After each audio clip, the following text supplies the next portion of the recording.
In our continuing series on menopausal weight gain, in this video podcast series, I want to share, I think, something that might help some of you who struggle in this area, and I believe a high percentage of women struggle here. And of course, you're probably asking, okay, Joe, why are you covering this information? Why not Elizabeth? Well, Elizabeth already covered some stuff, and she wanted me to handle this one because I want to go through real quick and cover 5 health hacks to help you reduce menopausal weight gain. And these are some things I think I hope serve you well.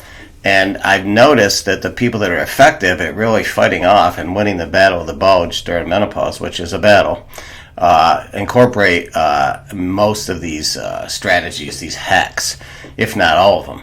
And I think you might already be doing some of these, but some of the ones you might say, well, maybe I need to look at this one a little bit more closely and see if I can't get a handle on it. So number one, this is a biggie probably, and I think it should be number one, and you'll see the order here, 1 and 2 make a lot of sense. But number one, exercise regularly. I can't say the word, regularly. How's that?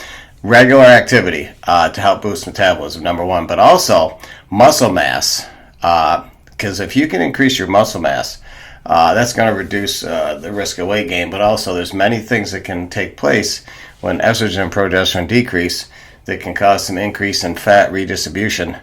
But also, if you can get some muscle mass up by some mild strength training, resistance training, that's going to be huge. And then when you're talking about some cardio, we're talking about trying to get at least 30 minutes of a moderate to intense brisk walk. Cycling. My wife, who is amazing at this, she swims 3 days a week now for an hour, and she can do, I think, almost a mile now. She's up to. I can't keep up with her sometimes, but swimming is a great regular exercise, and it will help some muscle tone too, because you do get some of that with swimming. So I highly recommend you find some exercise that works for you. Now, we live in a 50-plus community, so there's a lot of dance and rumba. I don't know. They have all kinds of things going on here that you can see some of the older folks in their 70s and 80s that they're getting their exercise. Kind of cool to watch. But there's a lot of variations to get exercise. But the thing that I found that you won't stick to it unless you find something you like. So that's key. Number 2, eating a healthy diet. So there you go again. The usual mindset of if you want to keep your weight under control, you need to eat less and move more, right? Or eat smarter and move more. Well, let's talk about healthy eating.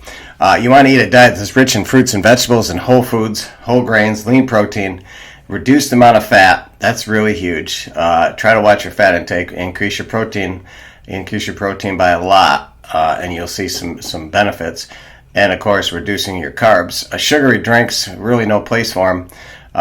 Alcohol, you know how that is. You don't realize how much your calories you're getting because your satiety center doesn't say stop like when you eat. So it's so critical that you be careful of some of the beverages too. But healthy diet, more protein, less carbs, so vital. I think one of the hacks that I'd recommend too is trying to really gravitate more towards fruits and vegetables and trying to really get a lot more of those into your diet, because I tell you what, you'll find that you'll feel better, but also they fill you up. So when it comes to snacks, I've done a bunch of videos on this, not so much podcasts. I might start doing some of those on healthy snacking, but I've done some videos on this at RxHealthyHabits.com that might really help you. Now here's another one. This is number 3, a biggie, managing stress. Stress itself can lead to weight gain, and when you have cortisol circulating when you get stressful, the fight or flight thing that we have that's part of our brute nature, we usually pump out, when you pump out cortisol, it also leads to storage of fat, because obviously your body's saying to itself, hey, we got to be ready to handle whatever else is coming. So find a way to manage that. Now, some women like using yoga, some like using relaxation techniques, some like, I don't know, they just find something that they really enjoy doing that makes them relax, and find what yours is. But stress, be aware that it's a big enemy of yours when you're trying to keep your weight under control, because believe it or not, it can help raise it. I know this. I know when I'm really stressful at work, and I'm really on the go, and I'm really 100 miles an hour, I tend to notice the next day on the scale a little bit of a bump. And I think it's because of water retention, whatever, but it's just because your cortisol levels go up, and you're storing more. So just be a bit aware of that. Here's number 4. I think this is a biggie, and this is a big struggle as you get older in general anyway, but sometimes in menopause this can really be a problem.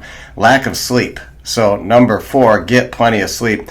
And the lack of sleep can really affect appetite and metabolism. So I would suggest, and this is what the experts say, not me, but I would suggest that you look at getting 7 to 8 hours sleep per night. That's probably where it's going to be. I think you're going to find that's going to be the zone where you're going to feel the best. And it's challenging because as you get older, anyway, you tend to fall asleep faster but wake up earlier, and maybe have more frequent times when you wake up during the night.